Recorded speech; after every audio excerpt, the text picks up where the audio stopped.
Saudara, ketika kita berbicara tentang Kristus Yesus, maka ada 3 hal yang harus kita pahami tentang keberadaan dari Yesus Kristus. Yang pertama, Yesus Kristus sebagai firman.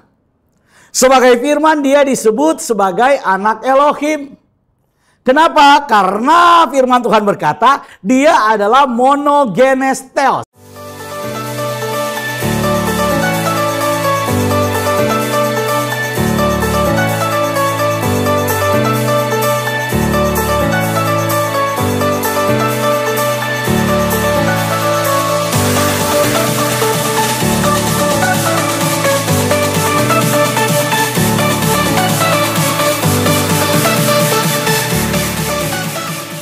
Shalom Sobat Home Ministry dimanapun Anda berada. Saat ini kita akan masuk dalam pemberitaan firman Tuhan. Kita akan membaca firman Tuhan yang diambil dari Kolose pasal yang kedua, ayat yang ke-6 dan ayat yang ke-7. Saya akan baca buat saudara. Kolose pasal yang kedua, ayat yang ke-6 dan ke-7, demikian firman Tuhan. Kamu telah menerima Kristus Yesus Tuhan kita. Karena itu hendaklah hidupmu tetap di dalam Dia. Hendaklah kamu berakar di dalam Dia dan dibangun di atas Dia. Hendaklah kamu bertambah teguh dalam iman yang telah diajarkan kepadamu. Dan hendaklah hatimu melimpah dengan syukur. Sobat Home Ministry yang dikasihi oleh Tuhan Yesus Kristus, ayat yang kita baca ini adalah ayat yang ditulis oleh Rasul Paulus kepada jemaat di Kolose. Tetapi kalau kita baca 2 ayat ini, maka ini merupakan sebuah penegasan di mana Rasul Paulus menceritakan sesuatu keadaan, suatu kondisi tentang iman dan pengetahuan jemaat mengenai siapa Yesus Kristus. Rasul Paulus memulai dengan perkataan, kamu telah menerima Kristus Yesus. Saudara perhatikan baik-baik. Ketika Rasul Paulus berkata, kamu telah menerima Kristus Yesus, kata menerima di sini berarti saudara-saudara menjadi receiver, sedangkan Tuhan menjadi sumber. Oleh karena itu ketika kita berbicara tentang menerima, itu artinya saudara dan saya melekat kepada Tuhan. Saudara dan saya memiliki pergaulan yang akrab dengan Tuhan. Saudara dan saya itu menjadi satu dengan Tuhan.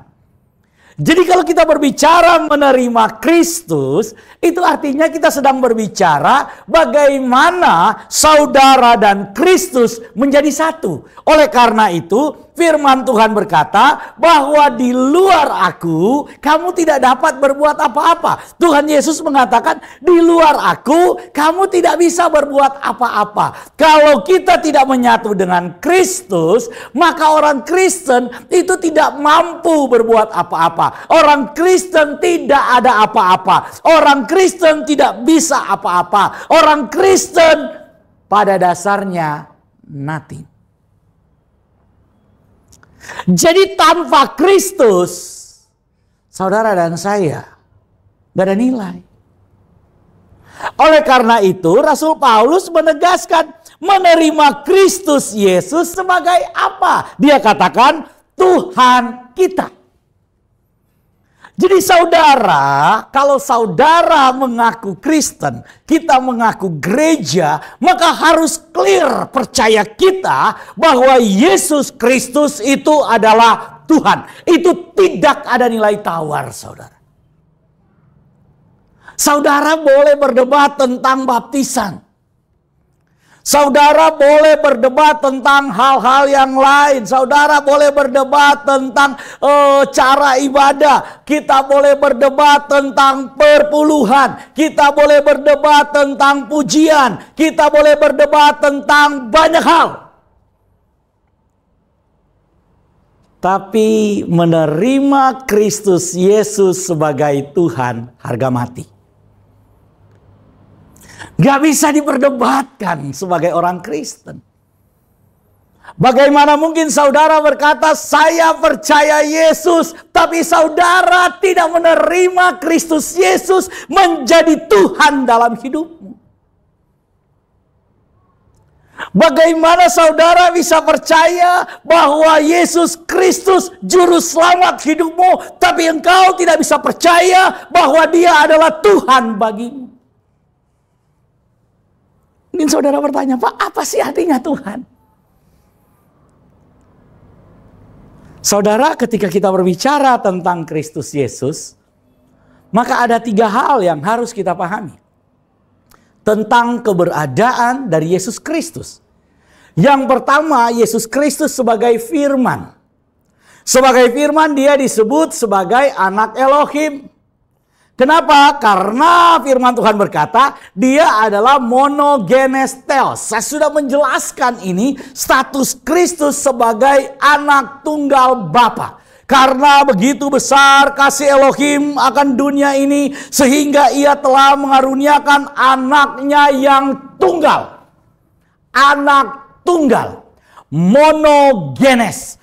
Genetik satu-satunya dari Elohim itu hanya ada di dalam Kristus. Tidak ada dalam makhluk yang lain. Tidak ada dalam pribadi-pribadi malaikat. Tidak ada dalam pribadi manusia yang lain. Satu-satunya genetik ilahi itu yang sehakikat dengan Bapa, yang sederajat dengan Bapa, yang disebut anak tunggal Elohim itu adalah Kristus. Saudara, ada yang kemudian bilang, bagaimana Pak Pendeta di dalam kitab Ayub? Itu ada disebut anak-anak Elohim datang menghadap. Anak-anak manusia dibedakan antara ben Adam dan ben Elohim. Bagaimana kemudian malaikat-malaikat bisa disebut sebagai anak Elohim? Israel juga dalam kitab Yesaya, Yeremia, dan beberapa kitab dipanggil, kupanggil anakku dari Mesir. Kata firman Tuhan, Tuhan menyapa Israel sebagai anak. Saudara dan saya juga disebut sebagai anak. Bukankah barang siapa yang menerimanya diberinya kuasa untuk menjadi apa?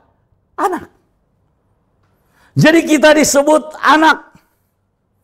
Kalau begitu antara anak yang diberikan kepada Yesus dan anak yang diberikan kepada malaikat, istilah anak yang diberikan kepada Israel, istilah anak yang diberikan kepada kita, apa bedanya? Beda, saudara.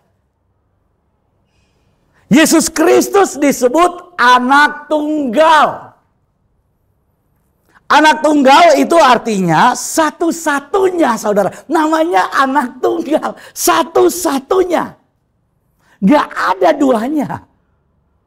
Jadi kalau Yesus itu anak Elohim, Dia adalah anak tunggal. Itu saya sudah bahas, saya nggak ingin ulang itu. Yang kedua, kalau kita berbicara tentang Yesus Kristus, maka yang kedua, Yesus Kristus juga disebut anak manusia. Nah, terkait ini saya akan bicara hari ini. Karena saya ingin menyambung khotbah tentang dui nature dari Kristus. Nature Kristus. Tadi saya sudah bicara tentang genetik Elohim. Dalam diri Kristus sebagai firman yang menjadi manusia. Yang kedua, saudara, Dia disebut juga sebagai anak manusia. Ini akan kita bahas. Dan yang ketiga, Yesus juga disebut sebagai Tuhan. Nah, saudara, harus kita pahami, ketika kita bicara Yesus sebagai anak manusia, saya ingin kita buka dulu Yohanes pasal yang ketiga ayat yang ke-13. Tidak ada seorang pun yang telah naik ke sorga. Sampai di sini dulu, saudara. Firman Tuhan menegaskan kepada kita, tidak ada seorang pun. Seorang pun yang telah naik ke sorga. Selain daripada Dia yang telah turun dari sorga. yaitu siapa? Anak manusia. Jadi saudara, ketika kita berbicara tentang status Yesus sebagai anak manusia, maka kita sedang berbicara anak manusia yang sedang dibicarakan oleh firman Tuhan ini bukan anak manusia seperti yang saudara dan saya pahami. Bukan anak manusia yang sekedar lahir dari rahim seorang ibu. Tentunya ibu manusia. Kalau ibu orang utan, pasti anak orang utan, saudara. Betul ya? Kalau ibunya ayam, pasti disebut anak ayam. Betul nggak nih? Saudara dan saya manusia bukan? Manusia, amin. Kenapa kita disebut manusia? Karena kita lahir dari ibu manusia. Kalau ada yang bilang dia lahir katanya dari batu, itu namanya anak batu. Ada manusia yang lahir dari batu? Nggak ada manusia yang lahir dari batu. Ada manusia yang kemudian lahir dari genderuwo? Nggak ada manusia. Itu bukan manusia namanya. Namanya manusia lahir dari manusia. Tapi Yesus ini beda. Loh, bedanya di mana, Pak? Yesus makan. Yesus jadi bayi, lahir ada di Bethlehem. Sebagai bayi dia lahir. Dia kemudian bisa capek. Dia kemudian bisa tidur. Dia kemudian makan. Loh, itu kan manusia. Betul. Betul, saudara. Tapi firman Tuhan bilang bahwa dia adalah manusia yang turun dari sorga. Saudara, apakah saudara merasa bahwa saudara manusia yang turun dari sorga? Apakah sebelum saudara menjadi manusia, saya yang bernama Raymond, sebelum saya kemudian jadi Raymond, lahir di Sulawesi Utara, apakah saya sudah memiliki keberadaan? Sebelum saya ada, apakah saya sudah memiliki keberadaan di sorga? Kemudian saya turun. Apakah saya sudah eksis sebelum kemudian saya menjadi manusia? Gak ada, saudara. Siapakah manusia yang sebelum dia lahir, dia sudah eksis sebagai manusia? Kita ada dalam rencana Tuhan, kita eksis dalam pikirannya Tuhan, dalam kairosnya Tuhan, bukan di dalam kronos. Beda dengan Yesus. Sebelum Yesus ada di dalam kronos, sebelum Yesus hadir dalam kronologi waktu sebagai manusia, nah saya mulai nih. Saya harap saudara bisa paham. Sebelum Yesus itu lahir sebagai seorang bayi di dalam kronologi waktu, dalam waktu manusia, Yesus itu ada praadanya. Dia sudah eksis. Sebagai apa? Sebagai firman yang sehakikat dengan Bapa. Yang terlibat di dalam penciptaan segala sesuatu. Yang terlibat di dalam semua rencana Tuhan. Semua rencana Elohim. Semua rencana Bapa Yahweh. Yesus sebagai firman, dia aktif terlibat. Bahkan firman Tuhan dibilang bahwa segala sesuatu diciptakan oleh dia dan untuk dia. Kenapa, saudara?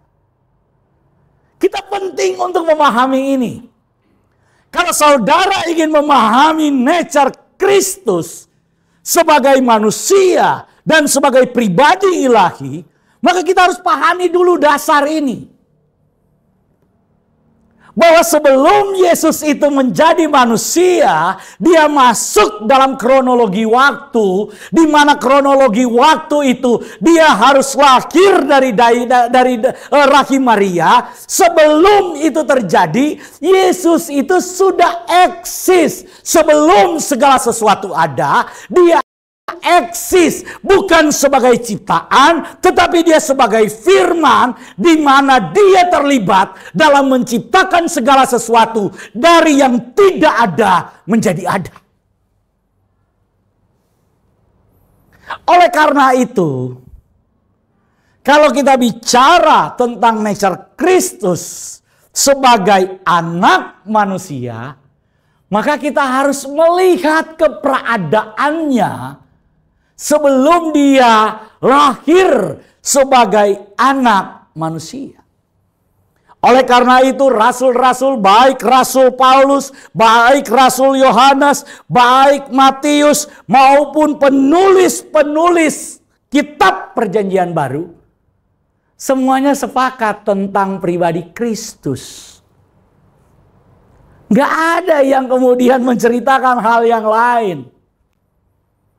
Rasul Paulus nggak pernah bertentangan dengan apa yang dikatakan oleh Yohanes. Matius tidak pernah bertentangan dengan Injil Yohanes. Tidak pernah bertentangan dengan Lukas, Markus, enggak. Bahkan surat-surat yang pendek, yaitu surat Yudas misalnya, surat Yakobus, nggak ada pertentangan, saudara. Mereka semua sepakat tentang hal ini. Sepakat tentang apa yang dikatakan oleh Kristus. Yesus bilang tidak ada seorang pun yang telah naik ke sorga selain daripada dia yang telah turun dari sorga, yaitu siapa? Anak manusia. Jadi ketika kita bicara tentang anak manusia, yaitu Kristus Yesus, kita sedang berbicara tentang pribadi yang sebelum dia turun dalam kronologi waktu, dia memiliki keberadaan di dalam kairos sebagai Sang Firman. Kalau begitu, sekarang ketika dia menjadi manusia, kalau dia memang Tuhan, kalau dia memang sehakikat dengan Elohim, kenapa dia bisa mati, Pak? Nah, ada yang bilang begini. Kenapa Yesus itu, kalau dia memang Tuhan, dia berkata, Eloi, Eloi, lama sabachthani. Kenapa kemudian Alkitab menceritakan Yesus yang kita sembah sebagai Tuhan itu, Yesus yang kita sembah sebagai Elohim itu berdoa kepada Tuhan? Masa Tuhan berdoa kepada Tuhan? Masa Tuhan kemudian memohon kepada Tuhan? Wah, saudara kemudian mulai berpikir-pikir. Iya ya. Masa Tuhan, kalau dia Tuhan, kok dia memanggil Tuhan? Oh, berarti ada yang salah. Kalau Yesus itu memang Tuhan, kenapa dia berteriak di kayu salib, Eloi, Eloi, lama sabachthani. Elohimku, Elohimku, mengapa engkau meninggalkan aku? Saudara, mari kita belajar. Oke, saya akan menjelaskan ini. Karena sudah mendapatkan banyak pertanyaan, saya bukan kemudian ingin berapologia di dalam khotbah ini. Saya nggak peduli tentang apa yang diimani oleh orang yang menyebut dirinya mualaf. Bagi saya, kalau engkau sudah tidak menjadi seiman, percaya kepada Yesus, maka itu sudah menjadi mantan. Nggak elok kalau kemudian kamu sudah punya yang lain, menjelek-jelekan mantanmu dulu. Nggak baik. Saya sarankan untuk orang-orang yang sibuk mengurusi mantan-mantannya, baik dari pihak Kristen. Ya, jadi karena di pihak Kristen ada yang menyebut diri mereka murtadin. Gitu. Kemudian kita utak-atik iman kamu sebelumnya. Sebaiknya belajarlah lebih dalam tentang imanmu hari ini. Begitu juga dengan teman-teman yang lain yang sudah menyebut diri mereka mualaf. Belajarlah tentang imanmu yang baru. Apakah kalau engkau tidak mempelajari imanmu yang baru, maka engkau akan terganggu dengan imanmu yang lama? Atau apakah kalau engkau tidak mengganggu imanmu yang lama, apakah engkau eksistensinya akan menjadi berkurang ketika mengimani iman yang baru? Kalau cara beriman seperti ini, menurut saya cara beriman omong kosong. Namanya kalau kita beriman, maka kita akan fokus dengan iman kita. Kita nggak akan sibuk urus iman orang lain. Oleh karena itu saudara, saya perlu menjelaskan apa yang saya imani. Saya tidak perlu menjelaskan apa yang saya imani untuk meyakinkan orang yang sudah beda keyakinan dengan saya. Nggak ada urusan buat saya. Kalau kemudian kita mempercayai kodok itu adalah Tuhan, itu urusan. Tapi bagi saya, Kristus itu adalah Tuhan dan Juru Selamat. Mengapa dia kemudian kami sebut Tuhan? Mengapa dia saya percaya sebagai Tuhan? Karena satu-satunya pribadi di depan begitu banyak orang yang terangkat ke sorga, bukan lewat penglihatan. Bukan hanya dilihat oleh satu orang, tetapi oleh ratusan orang. Rasul Paulus menyaksikan ada lebih 500 orang yang bersaksi tentang Yesus yang bangkit dari antara orang mati. Dan dia menampakkan diri, berbicara dengan mereka, dan dia terangkat di sorga, di kota Yerusalem. Itu real.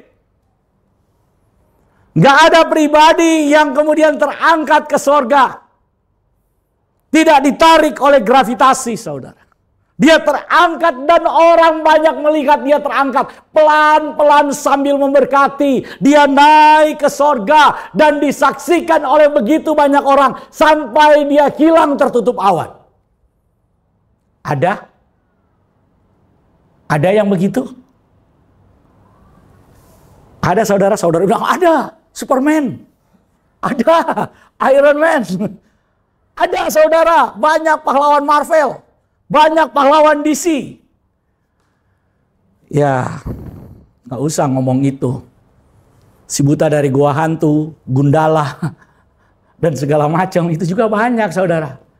Orang Manado bilang, sedang songkok boleh terbang. Ada songkok, ada fok-fok.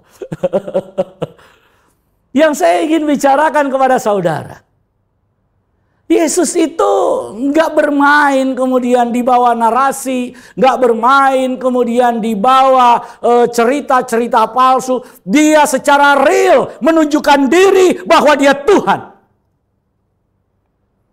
Dia secara real membangkitkan orang mati. Dia secara real berkata Lazarus yang sudah mati berhari-hari keluar, dan dia keluar. Siapakah pribadi yang kemudian mampu memanggil orang yang sudah mati, yang sudah ada di bawah jurang maut, yang sudah menjadi tawanan maut untuk lepas dari cengkraman maut? Hanya Kristus. Oleh karena itu saya percaya firman Tuhan yang berkata, Dia adalah Tuhan karena Dia adalah penguasa baik di langit, baik di bumi maupun di bawah bumi. Oleh karena itu saudara, kembali ke pertanyaan. Kenapa Yesus harus berdoa? Saya sudah menjelaskan bahwa sebelum Yesus masuk di dalam Kronos, melalui kelahiran lewat rahim Maria, mengambil daging Maria, saudara harus perhatikan, Yesus punya praada.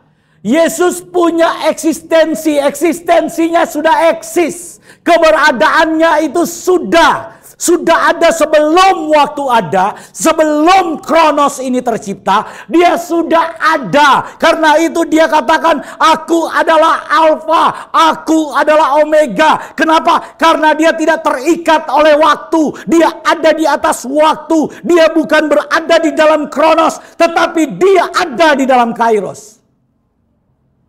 Saya harap saudara mengerti istilah yang saya gunakan ini. Oleh karena itu saudara, ketika dia masuk di dalam kronologi waktu, firman Tuhan berkata, Yesus itu menanggalkan semua atribut-atribut keilahiannya. Jadi secara genetik, dia itu ada. Dia adalah monogenes theos.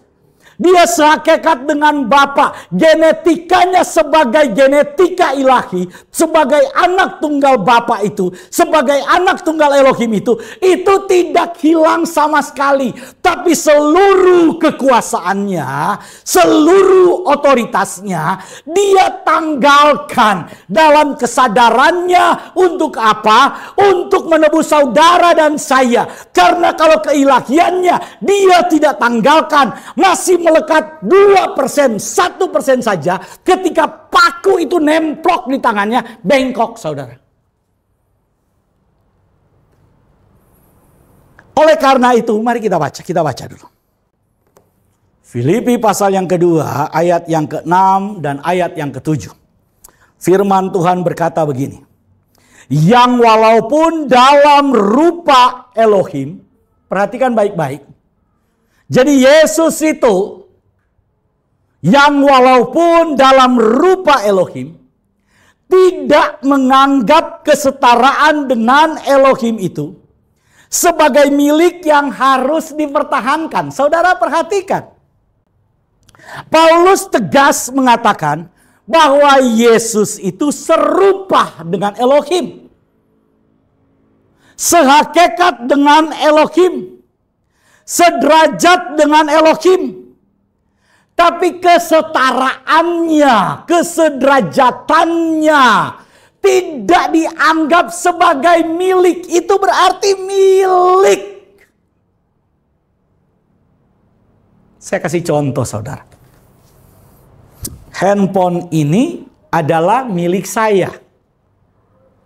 Tapi saya tidak menganggap handphone ini sebagai milik saya yang harus saya pertahankan. Saudara paham? Jadi ini milik. Ini milik saya. Ini milik kepunyaan saya. Bisa saya gunakan. Bisa saya pakai. Bisa. Tapi kepemilikan itu tidak saya pegang terus, pertahankan terus, enggak.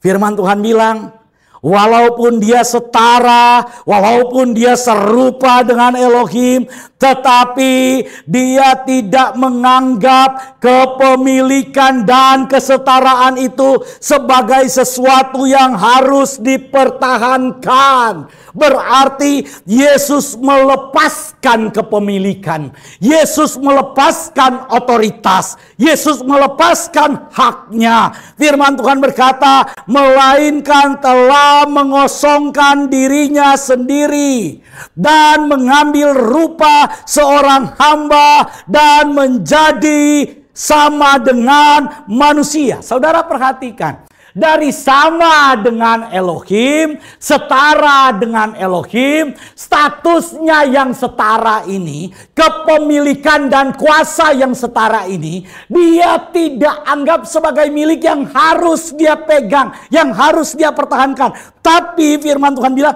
dia lepaskan, dia tidak pertahankan, dia mengosongkan dirinya sendiri, mengambil rupa sebagai seorang hamba, menjadi sama dengan manusia. Ayat 8, dan dalam keadaan sebagai manusia, ia merendahkan dirinya dan taat sampai mati, bahkan sampai mati di kayu salib.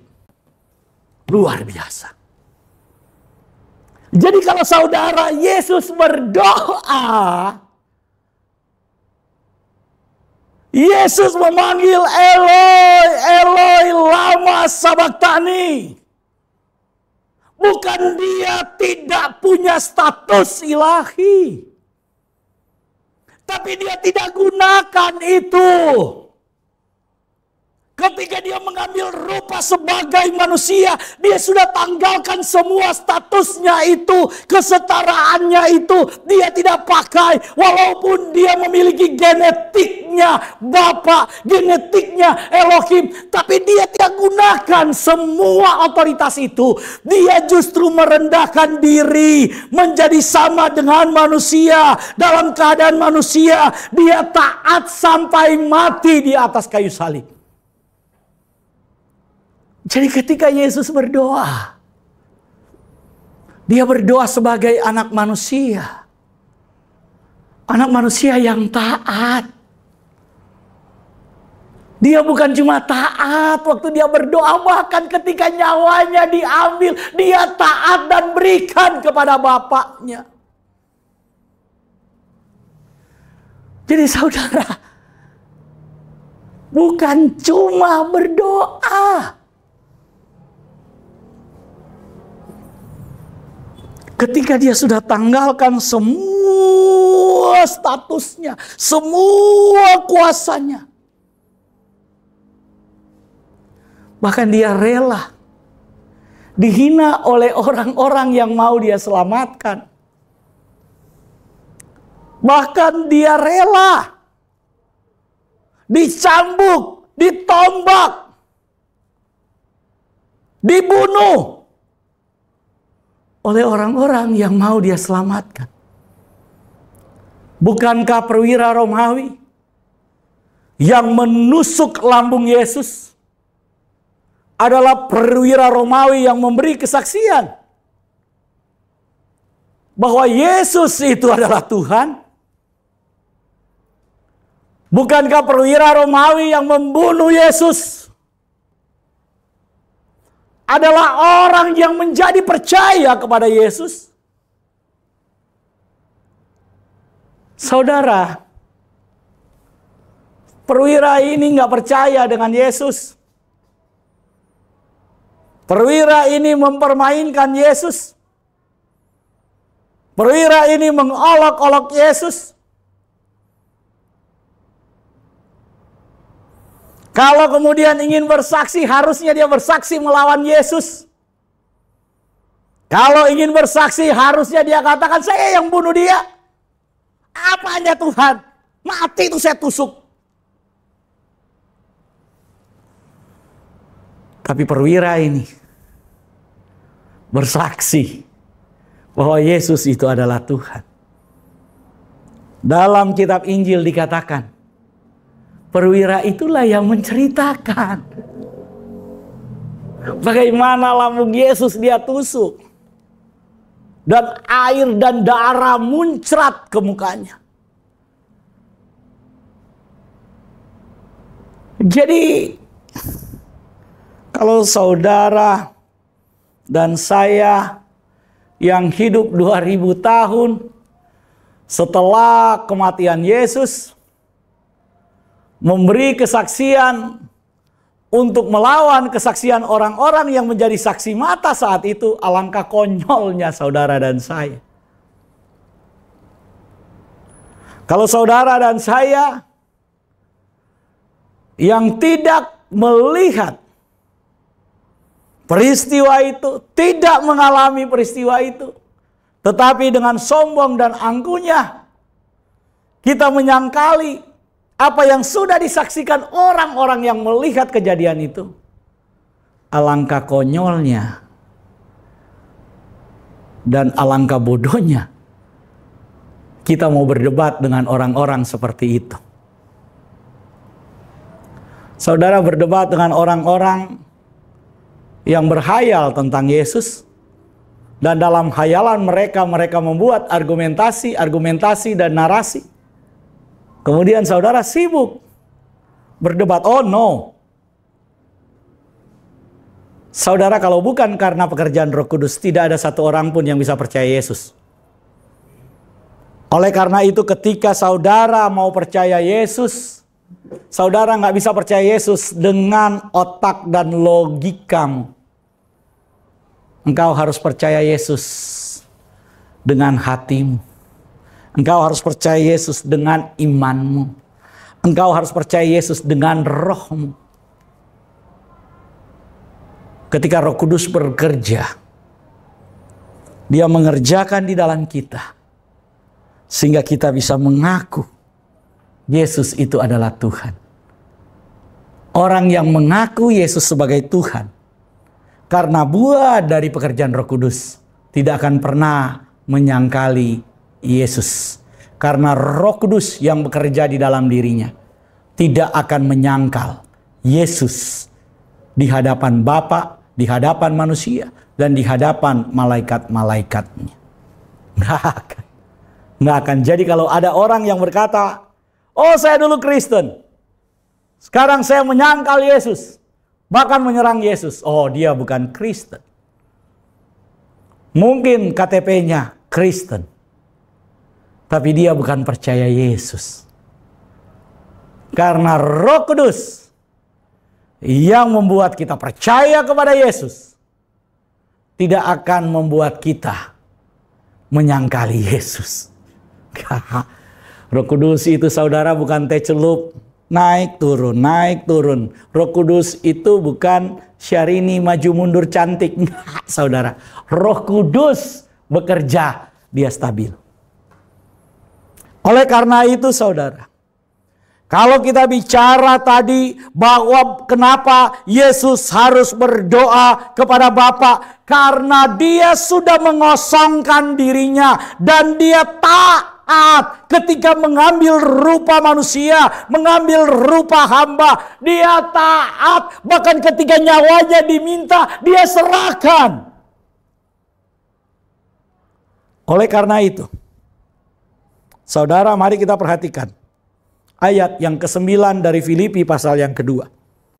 Firman Tuhan berkata, itulah sebabnya Elohim sangat meninggikan dia dan mengaruniakan kepadanya nama di atas segala nama. Ayat 10, supaya dalam nama Yesus bertekuk lutut segala yang ada di langit dan yang ada di atas bumi dan yang ada di bawah bumi, dan segala lidah mengaku Yesus Kristus adalah Tuhan, bagi kemuliaan Elohim Bapa.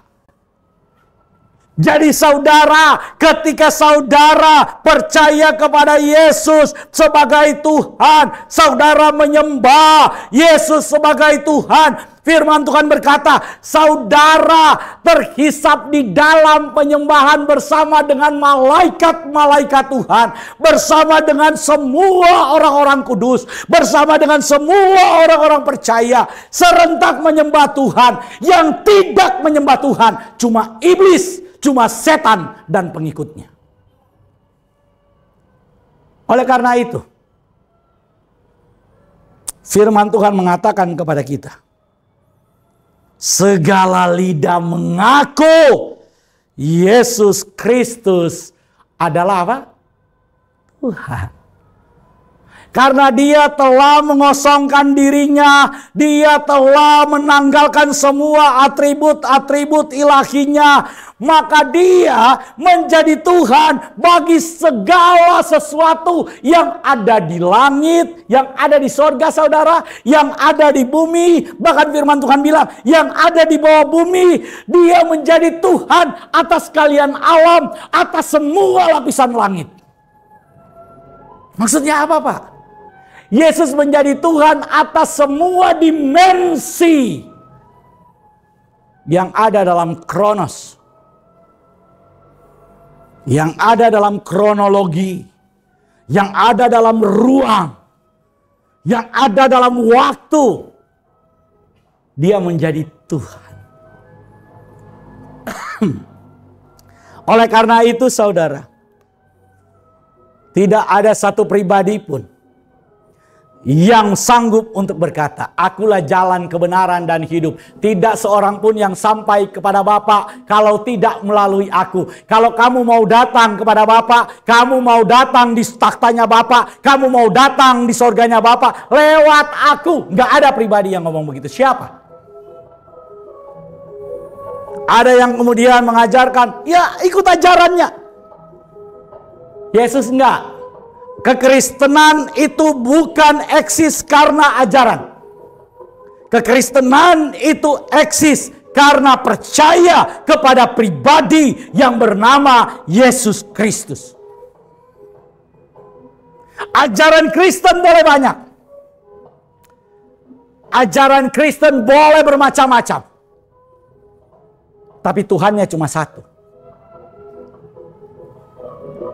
Yang disembah hanya satu. Jadi kalau saudara dan saya percaya bahwa Yesus Kristus adalah Tuhan, kita kemudian bukan mentigakan Tuhan.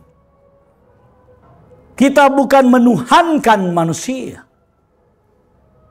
Tapi justru kita percaya bahwa firman itu telah menjadi manusia, bertakhta dalam daging, memberi contoh sebagai manusia, dan bagaimana ketaatannya ditunjukkan untuk kemudian membatalkan apa yang menjadi ketidaktaatan Adam. Ketika Adam tidak taat, Yesus taat. Ketika Adam memberontak, Yesus menyerahkan dirinya.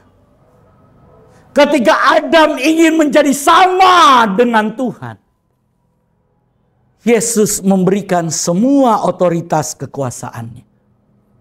Oleh karena itu pemberontakan Adam itu kemudian ditebus oleh ketaatan Kristus. Ketika Adam ingin menjadi sama dengan Tuhan, dia tergoda tawaran dari iblis. Yesus justru memberikan dirinya. Yesus menyerahkan nyawanya. Ketika Adam mencari kemuliaan, Yesus justru menyerahkan semua kemuliaan, menanggalkan semua otoritas. Jadi saudara jangan kemudian bertanya lagi, kenapa Yesus harus berdoa? Kalau dia Tuhan, kenapa dia berdoa kepada Tuhan? Karena dia sedang mengajarkan ketaatan kepada saudara dan saya. Bagaimana kemudian dia taat sampai memberikan dirinya. Lewat ketaatannya, saudara dan saya mendapatkan kasih karunia. Kalau dihitung-hitung dengan ketaatan kita, aduh saudara, standarnya kelewat jauh. Kalau dihitung-hitung dengan saudara berusaha untuk mencapai kekudusan, waduh, kekudusan saudara dan saya seperti kain kotor. Tapi apa yang dilakukan oleh Yesus, itulah yang dilihat oleh Bapa.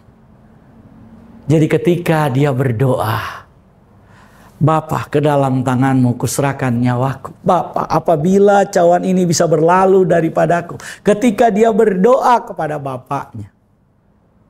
Itu bukan karena dia bukan Tuhan. Itu bukan karena dia tidak setara dengan Tuhan. Tidak setara dengan Elohim. Bukan. Tapi dia mengambil posisi sebagai manusia. Anak manusia yang mengganti posisi Adam yang tidak taat. Yesus melakukan itu semua supaya dosa nenek moyang kita, yaitu Adam, yang kemudian melekat di dalam daging kita ini, daging yang fana ini, ditebus oleh Kristus lewat perbuatan-perbuatannya di atas kayu salib. Jangan ragu untuk percaya. Yesus adalah Tuhan. Karena percayalah, akan tiba waktunya. Segala yang ada di langit, segala yang ada di bumi, bahkan semua yang ada di bawah bumi, akan berlutut, bertekuk lutut di bawah kaki Yesus. Dan semua yang punya lidah, yang bisa ngomong, akan mengaku Yesus adalah Tuhan bagi kemuliaan Elohim Bapa. Saya harap apa yang saya sampaikan hari ini itu bisa saudara pahami. Mohon maaf kalau yang saya sampaikan ini terlalu pendek, terlalu singkat. Saudara bisa kemudian menghubungi Home Ministry dan kami akan menyampaikan pengajaran-pengajaran yang saudara butuhkan. Tuhan Yesus memberkati.